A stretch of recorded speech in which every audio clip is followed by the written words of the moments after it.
Ens recordaran de Carla Gràcia, de l'editorial Univers. Una minyona va entrar amb el te. La porcellana titilava, cling, cling, amb un cruixit agut. Goethe es va estremir. Quan la criada va marxar, Goethe es va aixecar i va caminar cap a ella. Si moro, m'agradaria que sabessis... No moriràs. La Charlotte li va posar les mans sobre el pit. Pobre Wolf. Mai has tingut prou coratge per fer front a la vida real. Anys abans l'hauria deixat enrere, a ella i a la seva condescendència. Però aquell dia necessitava romandre una mica més de temps a la seva sala, com si d'aquesta manera pogués tornar al que havia estat. Estic perdent a tothom.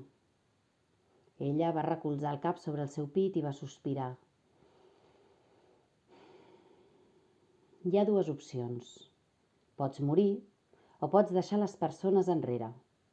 Però sé per experiència que tu sempre has escollit seguir endavant. I va parlar com qui calma un nen després d'un malson.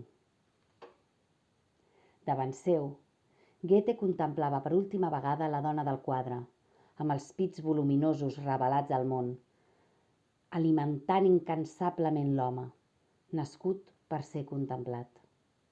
I per un moment li va semblar que tots dos es reien d'ells, pobres mortals que nadaven en la vida.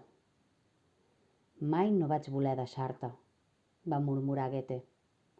La Charlotte va sospirar i es va allunyar d'ell, cap a la taula, cap a la porcellana titilant. Ho vas voler, i tots n'hem pagat el preu.